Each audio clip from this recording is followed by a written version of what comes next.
Hi hello welcome back to ఈ తరం కథలు. ప్లీజ్ ముందుగా వీడియోకి ఒక చిన్న లైక్ చేయండి, అలాగే మన ఛానల్ ని సబ్స్క్రైబ్ చేసుకోండి. ఈ రోజు కథ మిస్టర్ యాటిట్యూడ్ విక్రాంత్ పార్ట్ 6. కథను రచించిన వారు అనురాధ గారు, వాయిస్ ఓవర్ శ్వేత. టెస్ట్ స్క్రోలింగ్ ఎందుకు అలా అవుతుందో అర్థం కావడం లేదు. నేను ఎడిట్ చేసినప్పుడు బానే ఉంది, గ్యాలరీలో సేవ్ చేసిన వీడియో బానే ఉంది, మరి యూట్యూబ్ కి వెళ్ళాక ఎందుకు అలా స్ట్రక్ అవుతుందో అర్థం కావట్లేదు. బట్ ఇప్పుడు ఎడిటింగ్ యాప్ కూడా చేంజ్ చేశాను. బట్ ఈ వీడియో మాత్రం ఎలా వచ్చిందో నాకు ఖచ్చితంగా కామెంట్ చేసి చెప్పండి. అలాగే ఈ సిరీస్ ఎలా ఉంది అనేది కూడా కామెంట్ చేయండి, ఓకేనా? ఇక కథలోకి వెళ్ళిపోదాం. విక్రాంత్ చేతిలో దెబ్బలు తిన్న వాళ్ళు అన్నా వదిలేయన్నా తప్పైంది అంటూ వేడుకుంటూ పారిపోయారు. విక్రాంత్ నవ్వుతూ వావ్ సూపర్ ఫీల్ కిక్ మామూలుగా లేదు అని పెదవి తుడుచుకొని రే బాలు ఏమన్నా డ్యామేజ్ అయినట్టు కనిపిస్తుందా? అమ్మ చూస్తే భయపడుతుందేమో అంటూ అడిగి కారెక్కాడు. బాలు కోటు అందులో పేపర్ జాగ్రత్తగా విక్రాంత్ చేతికిచ్చి భయపడే దెబ్బలు తగిలింది మీకు కాదు సార్, అదిగో పరుగులు తీస్తున్నారే వాళ్ళకి. మీకు ఏంటి సార్ హీరో? అది సరే సార్, అసలు వాళ్ళెవరు? ఎందుకు మీ మీద దాడి చేశారు? అసలు మీటింగ్ హాల్లో జరిగిందేంటి? నాకేం అర్థం కావడం లేదు సార్ అని కార్ స్టార్ట్ చేయకుండా ప్రశ్నలు అడుగుతూ ఉంటే విక్రాంత్ నవ్వుతూ నువ్వు కార్ స్టార్ట్ చేయి, లేట్ అయింది అన్నాడు. బాలుకి అర్థమైంది సార్ తన ప్రశ్నలకి ఆన్సర్ చెప్పే ఉద్దేశం లేదు అని. అందుకే నోరు మూసుకొని కార్ స్టార్ట్ చేశాడు. విక్రాంత్ నవ్వుతూ గుడ్ బాయ్, అందుకే నాకు నువ్వంటే ఇష్టం, ఓకే ఇంక పోనీ అన్నాడు. బాలు తడబడుతూ ఇంటికా ఆఫీస్కా సార్ అన్నాడు. విక్రాంత్ ఒళ్ళు విరుస్తూ పట్టిన దుమ్ము దులిపేశానుగా, ఇక ఇంటికెందుకు, ఆఫీస్కి పోనీ అని ఆర్డర్ వేశాడు. బాలు తలగొక్కుంటూ ఈయన అర్థం కాడు అనుకుంటూ ఆఫీస్కి చేర్చాడు. అనన్య భయపడుతూనే ఇల్లు చేరుకుంది. ప్రస్తుతానికి గండం గడిచింది, కానీ ప్రమాదం పొంచి ఉంది. విక్రాంత్ నాకు కాబోయే భర్త అని నీల్ మల్హోత్రా అనుకుంటున్నాడు. అది నిజం కాదు అని చెప్పాలి అని ఆలోచిస్తూ ఇల్లు చేరుకుంది. తులసి గారు కూతురు వద్దకొచ్చి ఏం జరిగిందని అడిగారు. అనన్య లోపల భయపడుతూ పైకి నవ్వుతూ ప్రాబ్లం సాల్వ్ అయింది. అమ్మ ఒక పెద్ద మనిషి నాకు హెల్ప్ చేశాడు, అతడి హెల్ప్ వల్ల ఇప్పుడు ప్రాబ్లం కాస్త సాల్వ్ అయింది అని చెప్పగలను. ఇంకేం దిగులు లేదు. రేపటి నుండి ఆఫీస్కి వెళ్తాను, నువ్వేం టెన్షన్ పెట్టుకోకు సరేనా అని చెప్పి ఆమె గదిలోకి వెళ్లి చేతిలో ఫైల్ భద్రపరిచి చల్లటి నీటితో మొహం కడుక్కొని వచ్చింది. ఆమె ఆఫ్ చేసి పెట్టిన ఫోన్ ఆన్ చేయడమే మొబైల్ రింగ్ అయింది. చూడబోతే నీల్ మల్హోత్రా చేస్తున్నాడు. ఆమె కంగారుగా ఫోన్ లిఫ్ట్ చేసింది. అవతలి వ్యక్తి సీరియస్ అవుతూ నిన్ను చేసుకుంటా అంటున్న వాడంతా చూస్తాను, నువ్వు చేసిన సాహసానికి నువ్వు సమాధానం చెప్పాలి అంటూ అరుస్తూ మాట్లాడుతున్నాడు. అనన్య భయంగా అయ్యో అతన్నేం చెయ్యకు, తనకేమీ తెలీదు, నేను ప్రాబ్లంలో ఉంటే హెల్ప్ చేశాడంతే, నాకు పెళ్లి చేసుకునే ఉద్దేశం లేదు అని తెలుసుగా, అర్థం చేసుకుని నన్ను వదిలిపెట్టు, ఇప్పటికే నాకు చాలా ప్రాబ్లమ్స్ ఉన్నాయి, ప్లీజ్ నన్ను ఇలా వదిలేయ్ అంటూ వేడుకుంది. నీల్ రంకెలు వేస్తూ లేదు, వదిలిపెట్టడం జరగదు, వాడి ఆట కట్టించే మనుషులు వెళ్లారు, ఈ పాటికి వాడి సంగతి చూసే ఉంటారు, వాడు తప్పించుకొని ఉంటే ఇంకో అటాక్ జరుగుతుంది, వాణ్ణి మాత్రం వదలను, నువ్వు చాలా పెద్ద తప్పు చేశావు, నేను ఊరుకోను చెప్తున్నా, ముందైతే వాడి సంగతి తేలుస్తా అని అనన్య చెప్పేది వినకుండా ఫోన్ పెట్టేశాడు. అనన్య భయపడిపోయి వెంటనే విశ్వనాథ్కి ఫోన్ చేసి అంకుల్ నాకు ఆ విక్రాంత్ ఫోన్ నెంబర్ కావాలి, అలాగే ముందు అతడు ఎక్కడున్నాడు ఎలా ఉన్నాడో తెలుసుకోండి ప్లీజ్ అని రిక్వెస్ట్ చేసింది. ఆయన సరే తెలుసుకుంటాను అని చెప్పి ఆ పనిలో ఉన్నారు. విక్రాంత్ ఆలోచిస్తూ ఉన్నాడు. అనన్య చెయ్యి పట్టుకుంటే నన్ను చంపే ప్రయత్నం చేస్తాడా? ఎవడు వాడు? ఇందాక బోర్డ్ మీటింగ్ ప్లేస్ కి వచ్చి బిల్డప్ ఇచ్చిన వాడా? ఎందుకంత రియాక్ట్ అవుతున్నాడు? మధ్యలో నేను ఇన్వాల్వ్ అయ్యాను అనా? ఏదో మ్యాటర్ ఉంది. ఈ ఫ్రాడ్ వాడి దగ్గర ఏదో మిస్టేక్ చేసుంటుంది, తెలుసుకుంటా అని ఆలోచిస్తూ ఆఫీస్లో అడుగు పెట్టాడు. అక్కడ ఉన్న అంతా వెల్కమ్ చెప్తూ విష్ చేశారు. విక్రమ్ అందరికీ థ్యాంక్స్ అంటూ అతడి క్యాబిన్ కి వెళ్లిపోయాడు. సదానందం ఆలోచిస్తూ చూస్తున్నాడు. ఇంటి దగ్గర అప్పుడు అనగా బయలుదేరిన అల్లుడు ఇప్పటి వరకు ఎక్కడికి వెళ్ళాడు? విషయం ఏమై ఉంటుంది అని బుగ్గ మీద వేలు వేసుకొని ఆలోచిస్తూ ఉంటే విక్రాంత్ ఫోన్ చేసి అతన్ని లోపలికి పిలిచాడు. అతడితో పాటు అకౌంటెంట్ మేనేజర్ని కూడా పిలిచాడు. లోపల బాలు రెడీగా ఉన్నాడు. ముందుగా విక్రాంత్ నవ్వుతూ ఏంటి నేను లేనుగా ఈ 1.5 year బిజినెస్ మెయింటైన్ ఎలా జరిగింది? మన కంపెనీ లాభాలు నష్టాలు ఎలా జరిగాయి? వాటి డీటెయిల్స్ నా ముందు ఉండాలి అని అడగడం, వెంటనే మేనేజర్ కొన్ని ఫైల్స్ అతడి ముందు ఉంచాడు. అకౌంటెంట్ ఏ అకౌంట్కి అకౌంట్ డీటెయిల్స్ అన్నిటికీ విక్రాంత్ ముందు పెట్టి సిన్సియర్గా చేతులు కట్టుకొని ఉన్నాడు. వాటిని పరిశీలిస్తూ ఉంటే సదానందం కలుగ చేసుకుంటూ, అల్లుడు ఇప్పుడే వచ్చావుగా, అప్పుడే ఇవన్నీ చూడడం అవసరమా? ఎక్కువ స్ట్రెయిన్ అయ్యి ఆ మెదడు శ్రమ పడితే మళ్ళీ కోమా గీమాలోకి వెళ్లిపోయే ప్రమాదం ఉందేమో అన్నాడు. విక్రాంత్ నవ్వుతూ, ఉంది నందామామ, ప్రమాదం అయితే ఉంది, కాసేపు సైలెంట్ గా ఉంటే బాగుంటుంది అని చెప్పి వాటిని చెక్ చేసి నిన్నటికి వాటికి వచ్చిన లెక్కల తేడా ఇట్టే పట్టేసి, బాలు ఆ ఫైల్ ఇలా ఇవ్వు అంటూ అడిగాడు. బాలు ముందుగా అన్ని డీటెయిల్స్ రెడీ చేసి ఇచ్చిన ఫైల్ ముందుంచాడు. వాటిని చూసి, ఏంటి మేనేజర్, ఈ రెండిటిలో ఒక్క రోజులో ఇంత తేడా వచ్చిందేంటి? విషయం అకౌంటెంట్ గారు తమరు సిన్సియర్ గా రెడీ చేసి ఇచ్చిన అకౌంట్ డీటెయిల్స్ ఎందుకు టాలీ అవ్వడం లేదు? ఆ ప్రశ్నకు అక్కడెవరూ ఎక్స్పెక్ట్ చేయలేదు. వాళ్ళిద్దరూ సదానందం వైపు చూస్తున్నారు. విక్రాంత్ వాళ్ళ చూపులు పడిన చోట చూసి, మ్యాటర్ ఎక్కడ ఉంది అన్నమాట. ఓకే మేనేజర్, అకౌంటెంట్ మీరిద్దరూ వెళ్ళండి, నేను మళ్ళీ పిలుస్తాను అని చెప్పాడు. వాళ్ళు భయంగా చూస్తూ బయటికి వెళ్లారు. విక్రాంత్ సీరియస్ లుక్ ఇస్తూ నందామామ అని పిలిచాడు. సదానందం కంగారుగా అల్లుడు అన్నాడు. ఏంటి సంగతి? తమరు నా కంపెనీలో అత్యుత్సాహం చూపిస్తున్నట్టు తెలుస్తుంది. తమరు లెక్కల్లో చాలా బొక్కలు పెట్టారు అని క్లియర్ అయ్యింది ఎందుకో. అన్నట్టు నందామామ, నీకో విషయం తెలుసా? నువ్వు ప్రస్తుతం నందామామ, నేను విక్రాంత్ అల్లుడు.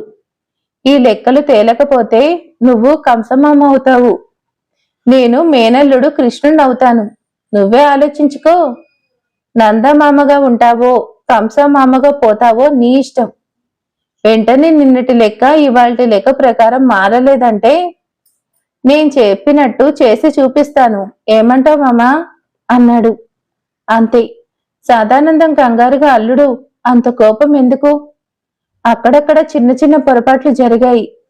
నువ్వు వచ్చాక వెంటనే అవన్నీ చూపించి కోపం తెప్పించడం ఎందుకు అని నేనే ఆలోచించాను. అంత మాత్రం దానికే నన్ను కంసుడిగా నువ్వు కృష్ణుడిగా ఫిక్స్ అయితే ఎలా? కాస్త టైం ఇస్తే మొత్తం సరిచేస్తా. నా సిన్సియారిటీ చూపించనా? అయినా ఈ బాలుకి బుద్ధి లేదు అని ఏదో చెప్పాలని చూశాడు. విక్రాంత్ సీరియస్ అవుతూ, చాలు ఆపు, నాకు తిక్క రేపుకు చెప్తున్నా. నీకు 1 week టైం ఇస్తాను. నువ్వు చేసిన మిస్టేక్స్ కరెక్ట్ చేసి చూపించు, లేదా నిన్ను కంపెనీ నుండి తొలగిస్తాను. అది కాదల్లుడు, అసలేం జరిగిందంటే అని నసుకుతూ ఉంటే విక్రాంత్ చేయి చూపించి ఇంకొక మాటలాడినా ఇప్పుడే బయటికి పంపిస్తాను. నాకు అబద్ధం మోసం నచ్చదు అని తెలుసు. నేను బెడ్కే పరిమితం అయిపోతాననుకొని ఇక్కడ పెత్తనం చెలాయించావు. ఇష్టానికి ఖర్చులు చేశావు, అవునా? ఇంకా నీ ఆటలు సాగవు మామా. వెంటనే మొత్తం రికవరీ చేయాలి, అర్థమైందా? వెళ్ళు ఇక్కడి నుంచి అని వార్నింగ్ ఇచ్చాడు. సదానందం మనసులో తిట్టుకుంటూ బయటపడకుండా భయం నటిస్తూ వెళ్ళిపోయాడు. బాలు విక్రాంత్ వైపు చూసి, సార్, మీరు చెప్పినట్టు సదానందం గారు ఇప్పటి వరకు కొట్టేసిన డబ్బు ఖర్చు లెక్క క్లియర్ చేస్తారంటారా అని అడిగాడు. విక్రాంత్ విసుక్కుంటూ వాడికి అంత సీన్ లేదు, కొట్టేసింది ఈ పాటికే పేకాటలో పోగొట్టుంటాడు. నైట్కి ఇంటి దగ్గర నా కాళ్ళ మీద పడతాడు. కొట్టేసిన లెక్క ఖర్చు అయింది అనో లేక మరేసాకో చెప్తాడు. నాకు తెలీదా? ఇంకా ఇలాంటి ఇంటి దొంగల చేతికి పవర్ వెళ్లకుండా చూసుకోవాలి. వెంటనే సదానందం అధికారు రద్దు చేస్తూ సస్పెండ్ చేస్తున్నా. అతడికి ఆఫీస్లో నెలకి జీతం వెళ్తుంది కానీ పని చేస్తున్నందుకు కాదు, ఏ పని చేయకుండా ఉంటున్నందుకు. అర్థమైందా? నందమామ ఏ వర్క్ లో ఇన్వాల్వ్ అవ్వకూడదు. అతడు ఎలాంటి పని చేయాల్సిన అవసరం లేదు. అతడు ఓ షోపీస్ మాత్రమే, అది కూడా అమ్మ కోసం. లేదు అంటే ఇప్పుడే వాడిని బయటకు పంపించేవాణ్ణి అని సీరియస్ గా ఆర్డర్ ఇచ్చాడు. ఆఫీస్లో అడుగు పెడుతూనే విక్రాంత్ సదానందం అంతా తెలుసుకొని రగిలిపోతూ, నన్ను ప్యాకలో జోకర్ని చేసావుగా అల్లుడు, నీ ఆట మిడిల్ డ్రాప్ చేసి నేను షో కొట్టే టైం వస్తుంది. ఓ మరీ మిడిసి పడిపోకు. ఇప్పుడు నేను నోరు మూసుకున్నా, ఇక్కడితో కథ అయిపోలేదు, ఇప్పుడే మొదలైంది అని మెదడులో పథకాలు అమలు చేసుకుంటూ అక్కడి నుండి వెళ్ళిపోయాడు. మేనేజర్ అకౌంటెంట్ విక్రాంత్ వద్దకు వచ్చి సదానందం తమన్ని బెదిరించాడని తను చెప్పినట్టు ఫైల్ రెడీ చేసి చూపించకపోతే తమ మీద తప్పుడు కంప్లైంట్ ఇచ్చి జాబ్ పోయేలా చేస్తానని భయపెట్టాడు అని, అందుకే ఇలా చేశామని చెప్పారు. విక్రాంత్ సీరియస్ గా చూస్తూ, ఇప్పుడు మాత్రం మీ జాబ్స్ పోకుండా ఉంటాయనుకున్నారా? వాడెవడో బెదిరిస్తే లెక్కలు మార్చి చూపించే స్టాఫ్ నాకు వద్దు బాలు. వెంటనే ఇద్దరికి ఫైనల్ సెటిల్మెంట్ చేసి పంపించేయి అన్నాడు. అంతే. ఈ ఇద్దరు భయంగా విక్రాంత్ కాళ్ళు పట్టుకొని తప్పైంది, ఇంకెప్పుడు ఇలా జరగదు అని వేడుకున్నారు. విక్రాంత్ ఒక మాట చెప్పాడు, ఇదే లాస్ట్ ఛాన్స్, ఇంకో మిస్టేక్ జరిగితే జాబ్ తీసేయడం కాదు అరెస్ట్ చేయిస్తాను, వెళ్ళండి అని చివాట్లు పెట్టి పంపించాడు. ఆఫీస్ అంతా ఫుల్ వేడెక్కిపోయింది. మొత్తానికి వచ్చిన రోజే అందరి సంగతి తేల్చి ఇంటికి చేరుకున్నాడు. అక్కడికి ముందే చేరుకున్న సదానందం ఏడుపు రాగం తీస్తూ అక్కకి తన బాధ మొరపెట్టుకుంటూ ఉంటే, ఆవిడ నన్ను మీ ఆఫీస్ విషయాలతో ఇన్వాల్వ్ చేయకండి అనేసి భోజనం వడ్డించింది. సదానందం పైకి అమాయకంగా చూస్తూ విక్రాంత్ రాకముందే భోజనం చేసి అక్కడి నుండి తప్పుకున్నాడు. విక్రాంత్ అంతా అబ్జర్వ్ చేస్తూ వెళ్ళి ఫ్రెష్ అయ్యాడు. అతడి పెదవి చిన్నగా కట్ అయింది. అద్దంలో చూసుకుంటూ ఇదంతా ఫ్రాడ్ వల్లే జరిగింది. ఏం చేస్తుందో, పార్టీ చేసుకుంటూ ఉంటుంది, రేపు చెప్తాను ఈ సంగతి అని ఆమె సైన్ చేసిన పేపర్స్ ప్రింటౌట్ తీసి కాపీ బయట ఉంచి ఒరిజినల్ జాగ్రత్తగా దాచిపెట్టాడు. బయటకు వచ్చి శుభ్రంగా భోజనం చేసిపోయి నిద్రపోయాడు. సరిగ్గా 11 దాటింది అనగా అతడి ఫోన్ మోగింది. చూడబోతే ఫ్రాడ్ అని ఫీడ్ చేసుకుని ఉన్న నెంబర్ కనిపించింది. విక్రాంత్ షాక్ అయ్యి ఈ ఫ్రాడ్ ఈ టైంలో చేస్తుందేంటి అనుకుంటూ ఉన్నాడు. కానీ ఫోన్ లిఫ్ట్ చేయలేదు. అతడు చేసినప్పుడు ఆమె లిఫ్ట్ చేయలేదు, స్విచ్ ఆఫ్ చేసిందిగా, అందుకు. సదానందం రగిలిపోతున్నాడు. నాకు ఈ ఆస్తంతా దక్కుతుంది, చక్రం తిప్పచ్చు అనుకుంటే ఇంక లేవడు, అలాగే చావడు, అలాగే హాస్పిటల్ బెడ్కే పరిమితం అయిపోతాడు అనుకున్న అల్లుడు కరెంట్ షాక్ కొట్టినట్టు లేచి కూర్చున్నాడు.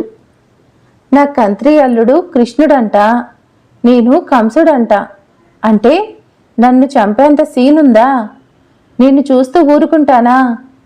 రే అల్లుడా, మేనల్లుడా, ఎంత అవలీలగా కార్లు నడిపి రేసులో ఫస్ట్ వచ్చే రేసర్వి.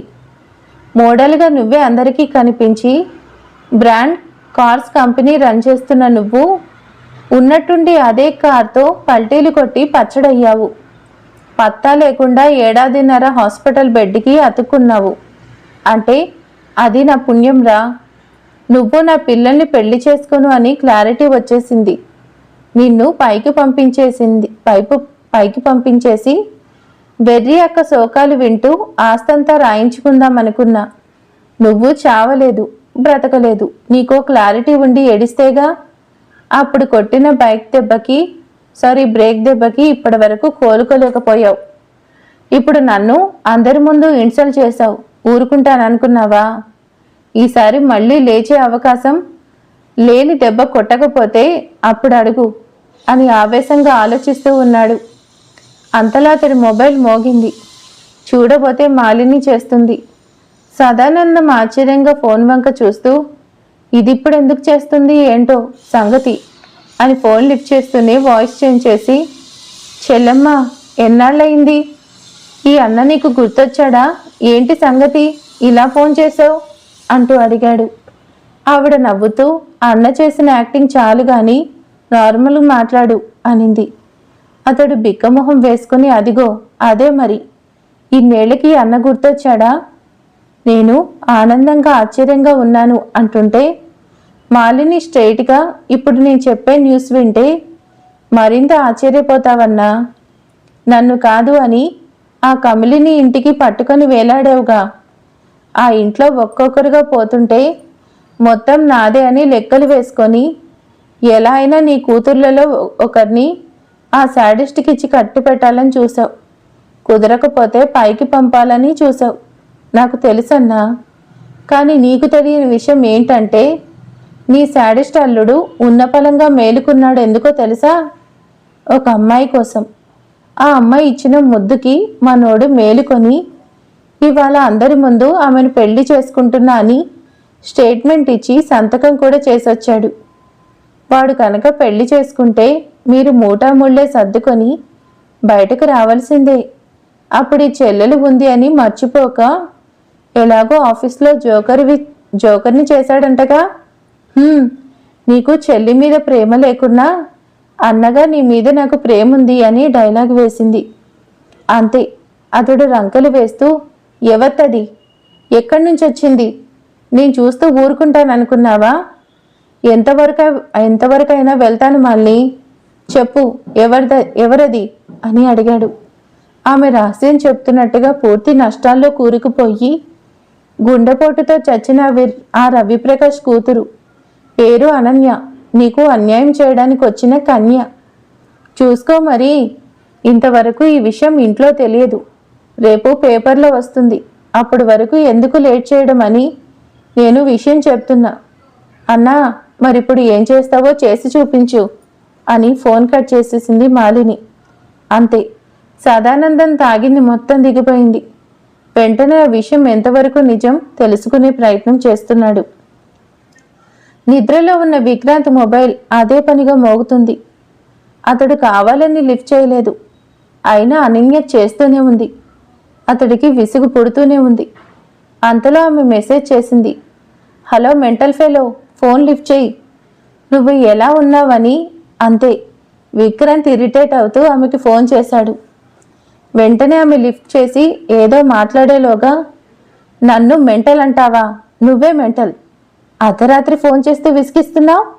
నీకు ఏం పనిలేదా అని సీరియస్ అయ్యాడు. అనన్య హమ్మయ్యా అని ఊపిరి తీసుకొని, నువ్వు బాగానే ఉన్నావా? నీకేం కాలేదుగా? ఇంట్లోనే ఉన్నావా అని అడిగింది. విక్రాంత్ అర్థం కానట్టు, నాకేమవుతుంది? నేనేమవుతాను?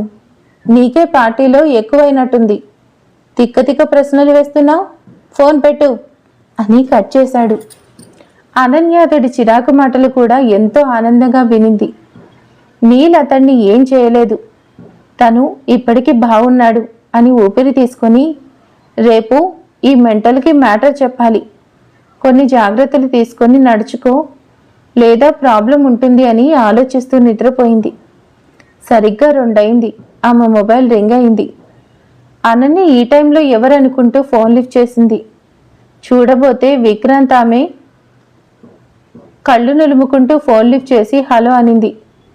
అవతలి వ్యక్తి ఏం చేస్తున్నావు, ఎలా ఉన్నావు, ఎక్కడున్నావు అంటూ ప్రశ్నలు అడిగాడు. ఆమె అయోమయంగా, ఏం చేస్తారు, ఈ టైంలో నిద్రపోతారు, అయినా ఈ టైంలో ఫోన్ చేసి అడుగుతావేంటి అని చిరాకు పడింది. విక్రాంత్ అంతకంటే చిరాగా, మరి మంచి నిద్రలో ఉన్న నాకు నిద్ర పాడు చేస్తూ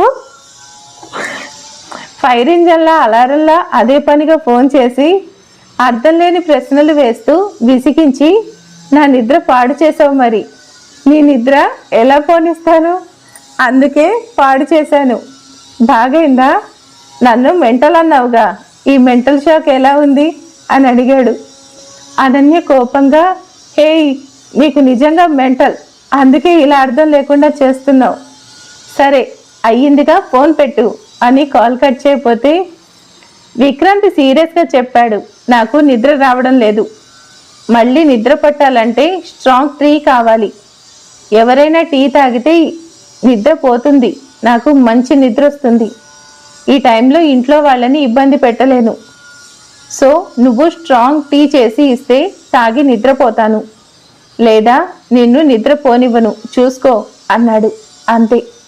అనన్య షాక్ అవుతూ, నేను నీకు టీ చేసి ఇవ్వాలా? మతిపోయింది నీకు. నేను ఎలా నీకు టీ చేసి ఇచ్చేది? నువ్వు ఉండేది ఎక్కడా? నేనున్నది ఎక్కడా? మీ ఇంటికి వచ్చి నేను టీ చేయాలా? అదేం కుదరదు, నాకు నిద్ర వస్తుంది, ఫోన్ పెట్టు అని చెప్పింది. విక్రాంత్ ఒప్పుకోలేదు. నా ఇంటికి నువ్వు రాకపోతే నేనొచ్చాను నీ ఇంటికి. మీ ఇంటి గేట్ బయట ఉన్న కారులో ఉన్నాను. త్వరగా స్ట్రాంగ్ టీ చేసి పట్రా. తేడా చేసావంటే గేట్ బయట ఉన్న నా కార్ గేట్ లోపలికి వస్తుంది. నేను లోపలికి వచ్చానే అనుకో, అప్పుడు నీ ఇంట్లో అందరూ చేసుకు తాగాలి అల్లంటి, తలనొప్పి తగ్గించుకోవడానికి. ఏంటి, ఓకేనా అంటూ షాక్ ఇచ్చాడు. అనన్య కంగారుగా బాల్కనీ వైపు వచ్చి చూసింది. చీకటిలో తెల్లటి కారు వేసుకుని వచ్చిన విక్రాంత్ కనిపించాడు. ఆమెకు మామూలు షాక్ అవ్వలేదు అతడు. ఓ మై గాడ్, ఇతడు ఇక్కడికి వచ్చాడు, మామ్కి తెలిస్తే ప్రాబ్లం అవుతుంది. హేయ్ మెంటల్, నీకేమైనా పిచ్చా? టీ కోసం ఇంటి వరకు వచ్చేస్తావా? హేయ్, అక్కడే ఉండి వస్తున్నా. నీకు టీ కావాలి అంతేగా, తెస్తాను అని పరుగులు పెడుతూ కిచెన్లోకి వెళ్ళి టీ చేస్తుంటే గోపి లేచి వచ్చాడు.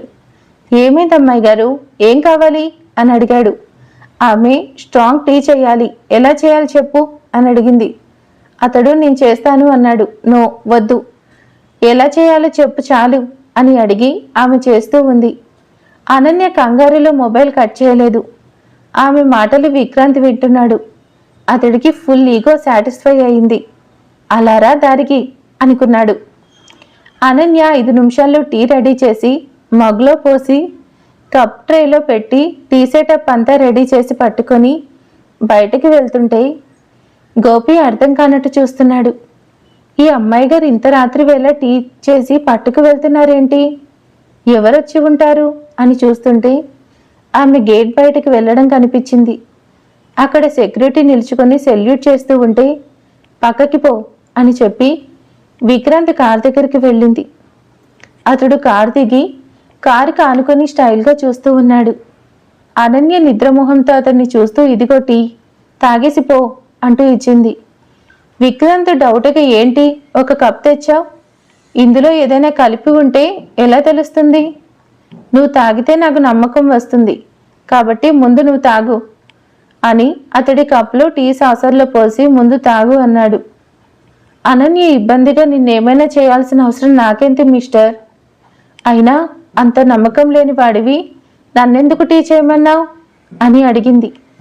విక్రాంత్ సైగ చేస్తూ ముందు తాగు అన్నాడు. అనన్య రోషంగా టీ తాగి చూపించింది. విక్రాంత్ అమ్మయ్య అనుకొని టీ ఆస్వాదిస్తూ తాగుతూ ఉంటే అనన్య అతడి వైపు అర్థం కానట్టు చూస్తూ నిల్చుంది. విక్రాంత్ కప్పు ఖాళీ చేసి ఆమె వైపు చూసి చెప్పాడు, రోడ్డు మీద ఎక్కడ టీ షాప్ కనిపించలేదు, అంత నిద్రపోతున్నారు. అర్ధరాత్రి నాకు టీ ఎవరు చేస్తారు? అందుకే నమ్మకం లేకున్నా నిన్ను టీ చేసి ఇమ్మన్నాను. అయినా నిన్నెలా నమ్మేది? నీ అవసరం తీరింది అనగానే నా మీదికి మనుషుల్ని పంపించావుగా అని షాక్ ఇచ్చాడు. అంతే. అనన్య బెదిరిపోయి వాట్, ఏంటి అన్నావు? నీ మీదికి మనుషులు వచ్చారా? వాళ్ళు నిన్నేమైనా చేశారా? నీకు దెబ్బలేమైనా తగిలయ్యా? నేను భయపడుతూనే ఉన్నాను అని కంగారు పడుతుంటే విక్రాంత్ విచిత్రంగా చూస్తూ హే, ఏంటి ఓవర్ చేస్తున్నావు? నాకేమన్నా అయి ఉంటే నీ చేత్తో చేసిన టీ తాగుతూ ఉంటానా ఏంటి? చేసిన యాక్షన్ చాలు, తగ్గించు అంటూ ఇంకో కప్ పోసుకొని తాగి రిలాక్స్గా ఆవలిస్తూ ఇప్పుడు నిద్ర వస్తుంది, వెళ్ళి పడుకుంటా, రేపు 10ంటికి నీ ఆఫీస్లో కలుస్తా, అప్పుడు నీకు ఇంకా క్లియర్ అవుతుంది ఈ విక్రాంత్ అంటే ఏంటో. ఇంకా ఇలా మనుషుల్ని పంపించడం, దారి కాచి దాడి చేయించే ప్రయత్నాలు చేయించకు. నీ పార్ట్నర్ కదా, వాడు నాకు ఫోన్ చేసి బెదిరిస్తున్నాడు. విక్రాంత్ ఇక్కడ, నా జోలికొస్తే ఎవడైనా మాటాష్ అవ్వాల్సిందే. వచ్చిన వాళ్ళ తుప్పు రేగిపోతుంది తెలుసా. మరికొంతమంది వచ్చిన వాళ్ళ సంగతి చూడగల సత్తా ఉంది నాకు. సో నాపై దాడి చేస్తుంది, మిమ్మల్ని జాడి ఆపై పగిలిపోతుంది. ఆ జాడి చెప్పు వాడికి. ఓకే నైస్ టీ అంటూ 100 నోటు తీసి ఆమె చేతిలో పెడుతూ, ఉంచుకో, నేనేది ఫ్రీగా చేయించుకోను, అర్థమైందా, మార్నింగ్ కలుద్దాం అని చెప్పి కారెక్కాడు. అనిన్ని షాక్ అయి చూస్తూ ఉండిపోయింది. వచ్చిన విక్రాంత్ స్టైల్గా 2 కప్పులు టీ తాగి వెళ్ళిపోయాడు. ఆమెకెంత మండింది అంటే, రేయ్ నాకు టిప్ ఇస్తావా, నీ సంగతి చెప్తా, ఈ అర్ధరాత్రి గొడవ చేస్తే మామ్ లేస్తుందని ఊరుకున్నా, రేపు చెప్తా నీ సంగతి అని రుసరుసమంటూ లోపలికొచ్చింది. ఆమెకు తలనొప్పి స్టార్ట్ అయింది. ఆ మగ్లో ఉన్న టీ ఆలోచించకుండా విక్రాంత్ తాగిన కప్లోని పోసుకొని గబగబా తాగి, వీడు మామూలు మెంటల్ కాదు, నాకు మెంటల్ తెప్పించేలా ఉన్నాడు. ఆ నీళ్ళు పంపిన మనుషుల్ని వీడు ఎదుర్కొన్నాడు అంటే నేను ధైర్యంగానే ఉండొచ్చు. రేపు వస్తాడుగా, ముందే హెచ్చరిస్తాను. నీళ్ళు విషయంలో అలాగే ఇలాంటి నైట్ మీట్, టీ ఆర్డర్ అలాంటి పనులు చేస్తే ఇచ్చే పర్సంటేజ్ తగ్గుతుందని స్ట్రాంగ్ వార్నింగ్ ఇస్తాను అని ఫిక్స్ అయ్యి వెళ్ళి నిద్రపోయింది. మరి ఆమె వార్నింగ్ ఇస్తుందా, విక్రాంత్ ఇచ్చే షాక్ తీసుకుంటుందా, చూద్దాం ఏం జరుగుతుందో నెక్స్ట్ పార్ట్లో. Thank you for watching. Comment చేయండి. బాయ్.